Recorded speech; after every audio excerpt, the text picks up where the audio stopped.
అందరికీ నమస్కారం.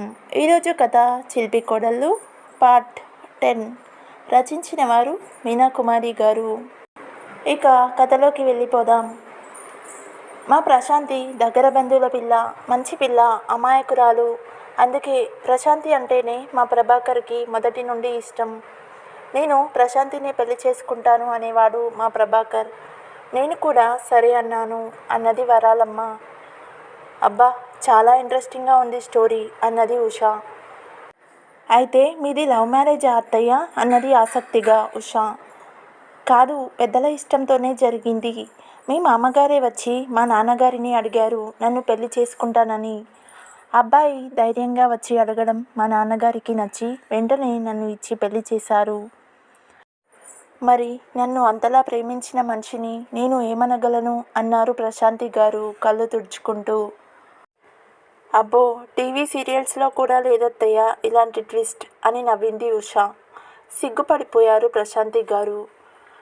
చాలే నీ సిగ్గు వాళ్ళ నవ్వులు తగలయ్యా. ముందు ఆ కాగితం ముక్కలో ఏముందో చదివి అఘోరించండి అన్నది వరాలమ్మ కోపంగా. మొత్తం టూకీగా చదివి చెప్పింది ఉమా. ఆ పంకజానికి పిల్లలు పుట్టలేదట. ఆమె భర్త కాలం చేశారట. ప్రస్తుతానికి ఆమెకు ఎవరూ లేరట. అందుకే ఆస్తితో సహా మీ దగ్గరికి వస్తున్నాను. నా జీవితం మీ దగ్గరే కడతేరాలి అని మామయ్య గారికి రాసిందత్తయ్య అన్నది ఉమా కళ్ళు పెద్దవి చేసి చూస్తూ. అయ్య బాబోయ్ అనుకున్నారు చిలిపి కొడళ్ళు. ఒకరు తల పట్టుకున్నారు, ఒకరు నుదుటి మీద చేయి వేసుకున్నారు, మరొకరు పైకి చూస్తూ పిచ్చి చూపులు చూస్తున్నారు. ఏడ్చినట్టుంది, దీని తెలివి వలన అది కొంప మీద పడేటట్టుంది అంటూ ప్రశాంతి గారి వైపు చూసి అరిచింది వరాలమ్మ. అదేదో ఆస్తితో వస్తుందట కదా, అది తీసుకొని దాన్ని తన్ని తగిలేయండి మనవల్లారా అన్నది వరాలమ్మ. అయ్యో పాపం కదా అత్తయ్య, అలా వద్దులే అన్నారు ప్రశాంతి గారు. అయ్యో, ఇలాంటప్పుడు కూడా ఈ పాపాలేమిటి అత్తయ్య మీకు అంటూ మనసులో అనుకొని రాబోయే ముప్పుని ఎలా తప్పించుకోవాలి అన్న మార్గాలు వెతుకుతున్నారు మన చిలిపి కోడళ్ళు. చైతూ వచ్చి టీవీ ఆన్ చేశాడు. పండు పండు ఎర్రపండు యాపిల్ దాని పేరు అనే పాట వస్తుంది టీవీలో. ఇంతలో సుధీర్ వచ్చాడు. పండు పండు అంటూ ఎగరడం మొదలుపెట్టాడు. ప్రైవేట్ నుండి వచ్చిన పిల్లలు కూడా సుధీర్ చుట్టూ తిరుగుతూ పండు పండు ఎర్రపండు అంటూ డ్యాన్స్ చేయసాగారు. చైతూ కూడా పండు పండు అని వచ్చిరాని మాటలతో పాడుతుంటే అక్కడ ఉన్న ముగ్గురు కోడళ్లకు ఆ పండు అనే మాట వింటేనే ఒళ్ళు మండిపోయింది. ఆ వచ్చే పండు ఏమిటో, టీవీలో వచ్చే పండు పాట ఏమిటో, వీళ్ళందరూ పండు పండు అని డ్యాన్స్లేమిటో అంటూ విసుక్కుంది ఉషా. సుమా అక్క, నాకు కవిత్వం వచ్చేసింది అని చెప్పింది ఉషా.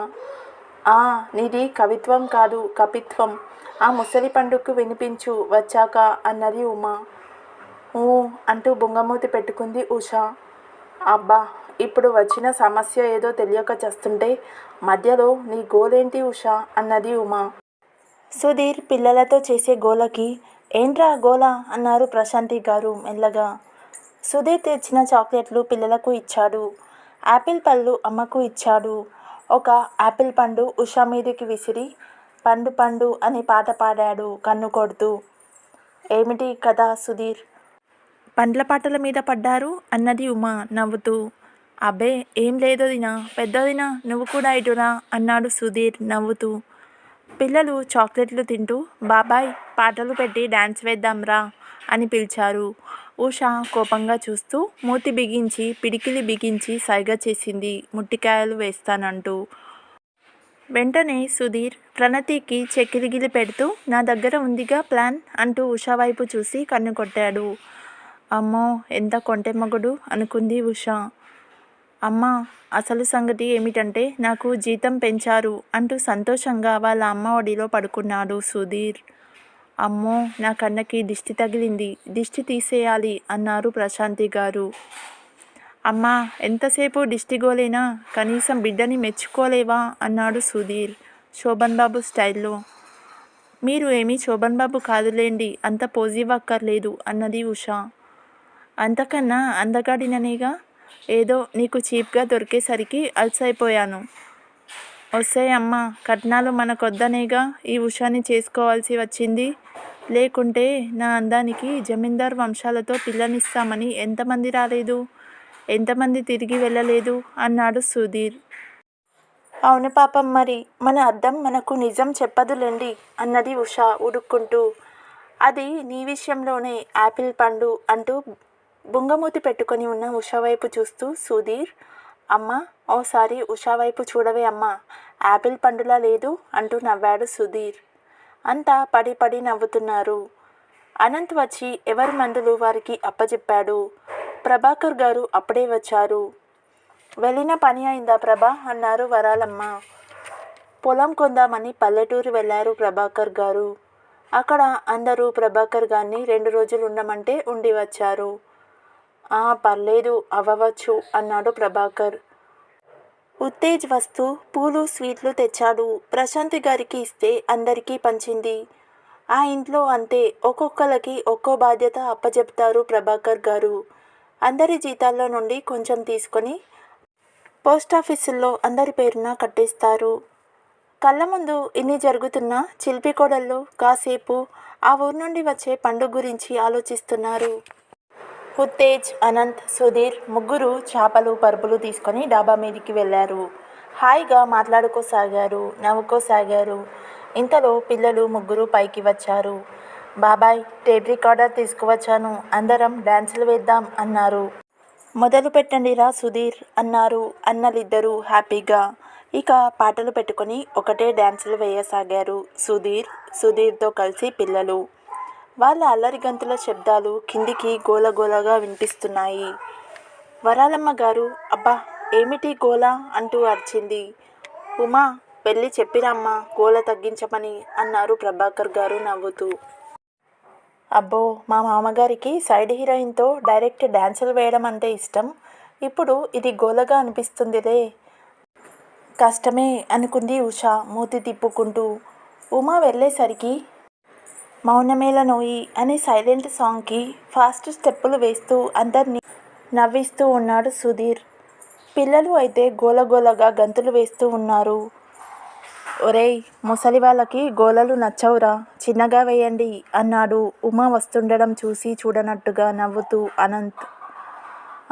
మీ నాన్నగారు చెప్పమన్నారు గోల తగ్గించమని అంటూ సుధీర్ వేసే డ్యాన్స్ని చూసి వచ్చే నవ్వు ఆపుకుంటూ కిందికి వచ్చేసింది ఉమా. మరుసటి రోజు సెలవు కావడంతో 3 జంటలు సినిమాకి వెళ్ళారు. ప్రణతిని, రవిని తీసుకువెళ్ళారు. చైతుతో ప్రభాకర్ గారు, ప్రశాంతి పార్కుకి వెళ్ళారు. పండు వచ్చే సంగతి చెప్పాలని. ఏవండి అన్నది ప్రశాంతి. ఏమిటి అన్నారు ప్రభాకర్. వెంటనే కోడళ్ళు చెప్పిన విషయాన్ని గుర్తు చేసుకున్నారు. అత్తయ్యగారు, పండు వచ్చే సంగతి మామగారికి చెప్పవద్దు అని చెప్పారు. అందుకే చెప్పలేకపోయింది ప్రశాంతి. ప్రశాంతి, ఎందుకు ఇప్పటికీ ఏదైనా చెప్పాలంటే మొహమాట పడుతూ ఉంటావు అన్నారు ప్రేమగా చూస్తూ ప్రభాకర్ గారు. ప్రభాకర్ గారు చెబుతూ, మా ఫ్రెండ్స్ అందరూ కాశీ, రామేశ్వరం అలా కొన్ని ఊళ్ళు చూడాలని వెళ్తున్నారు టూర్కి. నన్ను రమ్మంటున్నారు ప్రశాంతి అన్నారు ప్రభాకర్ గారు. ఎన్ని రోజులండి అన్నది ప్రశాంతి. చైతు అక్కడ పిల్లలతో బాల్తో ఆడుకుంటున్నాడు. ఇంచుమించు 20 రోజుల టూర్ అన్నారు ప్రభాకర్ గారు. అమ్మో, అన్ని రోజులు మీరు లేకుండా నేనెప్పుడూ ఉండలేదు కదండి అన్నది ప్రశాంతి ముఖం చిన్నబుచ్చుకొని. సరేలే, చూద్దాంలే అన్నారు ప్రభాకర్ గారు నవ్వుతూ. మరుసటి రోజు కోడళ్లతో మామగారి టూర్ సంగతి చెప్పింది ప్రశాంతి. బంగారంలా వెళ్ళమనండి అత్తయ్య, మనకు ఈ పండుగల కూడా వదిలిపోతుంది ఈలోపు. తర్వాత మీరు మామయ్య గారు సరదాగా కలిసి టూర్ వెళ్ళి రావచ్చు అని చెప్పింది ఉమా. చాలా బాగుంది ఈ ప్లాన్ అన్నది సుమ. మీరు ఆలస్యం చేయకుండా వెళ్ళమని చెప్పండి అత్తయ్య అన్నది హుషారుగా. మామయ్య గారు అన్ని రోజులు లేకపోతే నేనెలా ఉండగలను అన్నారు బేలగా ముఖం పెట్టి ప్రశాంతి గారు. మేమున్నాం కదా అత్తయ్య, మీకెందుకు భయం అన్నారు ముగ్గురు కోడళ్ళు కలిసి. ప్రభాకర్ గారు అందరూ చెప్పడంతో టూర్ వెళ్ళారు.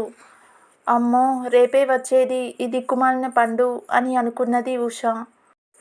తట్టబుట్ట సరంజామాతో వస్తే ఇల్లంతా నిండిపోతే మనమేటు తిరగాలి అనుకొని ఊహలలో ఉష ఊహించుకుంటూ భయపడుతూ ఉంది. మనవళ్ళకి చెప్పింది వరాలమ్మ. రేపు మన దూరపు చుట్టాలామె వస్తుందిరా అని. తెల్లారింది. అన్ని పనులు హడావిడిగా చేసేస్తున్నారు కోడళ్ళు. కొత్త చుట్టం కోసం గడప వైపు చూస్తూనే ఉన్నారు ముగ్గురు ఒకరి తర్వాత ఒకరు. ఇంటి ముందు పెద్ద బండి ఆగింది. దాని నిండా సామాన్లు, మంచాలు, ఫ్రిడ్జ్ అలా చాలా వస్తువులు ఉన్నాయి. ఉషా చూసి, అమ్మో అక్క వచ్చేసిందే, సరంజామా మొత్తంతో దిగిపోయింది. ఎవరి గది ఖాళీ చేయాలో ఏమిటో. నాకు పెళ్ళై సంవత్సరం కూడా అవ్వలేదు. నా గది మాత్రం నేను ఇవ్వను అన్నది ఉషా. అమ్మో మీ బావగారికి గది లేకపోతే చాలా చిరాకు పడిపోతారు అన్నది సుమ. ఆపండే మీ గోల అని ఉమా బయటకు వచ్చింది. ఆ వెనుకే సుమ, ఉషా కూడా ఉమా వెంట వెళ్ళారు బయటికి. ఆ బండి వేరే ఇంటికి వెళ్ళిపోయింది. అమ్మయ్య అనుకున్నారు ముగ్గురు. ఇంతలో ఇంటి ముందు వేరే బండి ఆగింది. ఒక లావుపాటి తెల్లగా ఉన్న ఆమె మేకప్ అదిరిపోయింది. ఈమెనేమో అనుకుంటూ ఆమె వైపే ఆశ్చర్యంగా చూస్తున్నారు కోడళ్ళు. జగన్నాథం గారి ఇల్లు ఇదేనా అండి అన్నది ఆమె. ప్రశాంతి నిలయమని బోర్డు కనపడడం లేదా అని మనసులో అనుకొని, ఇది కాదు పక్క వీధిలోకి వెళ్ళండి అన్నది ఉషా. ప్రశాంతి గారు కోడళ్ళ హడావిడి చూసి, కూర్చోండమ్మా కాసేపు, ఎందుకు అలా హైరాణ పడుతున్నారు అన్నది బాధగా చూస్తూ. ఉషాని చూసి, చూడు జడ ఎలా చిక్కుబడిపోయిందో అని జాగ్రత్తగా చిక్కు మెల్లగా తీయసాగారు ప్రశాంతి గారు కోడలికి. ఇంతలో గుమ్మం దగ్గర ఆగింది బండి. గుమ్మంలో ఆగి ఉన్న ఆటో వైపు చూశారు ముగ్గురు కోడళ్ళు. ఇంగ్లీష్ దొరసానిలాగా ఉంది అనుకున్నారు కోడళ్ళు. కొంపదీసి ఈమె నా పండు అన్నారు కోడళ్ళంతా ఒక్కసారిగా. హా అవును అన్నారు ప్రశాంతి గారు. పండుని చూశారు ముగ్గురు కోడళ్ళు విచిత్రంగా. ఉమా అయితే బేతాల పండులా ఉంది అనుకుంది. బాబోయ్ వచ్చేసింది పండు అనుకుంది సుమ. తల, ఒళ్ళు, చీర అన్నీ తెల్లగానే ఉన్నాయి. అచ్చం ముగ్గు పండులా ఉంది అనుకుంది నోరు మూసి నవ్వుకుంటూ ఉషా. ఆటో దిగి బరువైన పెట్టెతో లోపలికి చూసింది పండు. ప్రశాంతి గారు ఎదురు వెళ్ళి, బాగున్నావా పండు అని అడిగారు. బాగున్నానక్క అన్నది పండు. వీళ్ళంతా ఎవరు అంది మన చిలిపి కోడళ్ళ వైపు ఆశ్చర్యంగా చూస్తూ. మా కోడళ్ళు అని పరిచయం చేసింది ప్రశాంతి. ఓహో మన కోడళ్ళా అంటూ ఆనందంగా చూసింది పండు. మన కోడళ్ళంట మన కోడలు, సిగ్గు లేకపోతే సరి అని ముగ్గురు అనుకున్నారు లోపలే. నమస్కారం అండి అని పైకి చక్కగా చెప్పి లోపల తిట్టుకున్నారు చిలిపి కోడళ్ళు. వరాలమ్మ కాళ్లకు నమస్కరించింది పండు.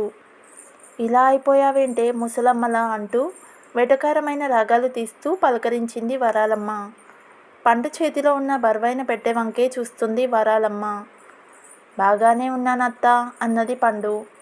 అబ్బో అత్తట అత్త, నంగనాచిలా ఏం వంకర్లు పోతున్నావే అనుకుంది ఉషా. లోపల తిట్టుకుంది. భోజనం పెట్టారు చిలిపి కోడళ్ళు. ఆవురావురమంటూ 2 కంచాల అన్నం ఖాళీ చేసింది పండు. నేనింతేనే అమ్మాయిలు, తిండి దగ్గర అస్సలు మొహమాట పడను అంటూ దీర్ఘాలు తీస్తూ ఉంది పండు. పండుని ఏమని పిలవాలో ముగ్గురు ముందే అనుకున్నారు, ఆంటీ అనాలని. అవునక్క నీదెంత గొప్ప మనసే, కోడలికి జడ వేస్తున్నావు అని ప్రశాంతి గారిని మెచ్చుకుంది పండు. ప్రశాంతి గారు మురిసిపోయారు. అబ్బా ఎవరిని ఎలా పడేయాలో బాగా తెలుసు ఈ ముసలి పండుకి అనుకున్నారు చిలిపి కోడళ్ళు. కోడళ్ళు ముగ్గురు చాలా బాగున్నారు, ఒకరిని మించి ఒకరు అందెగత్తెలు అని మెచ్చుకుంది పండు.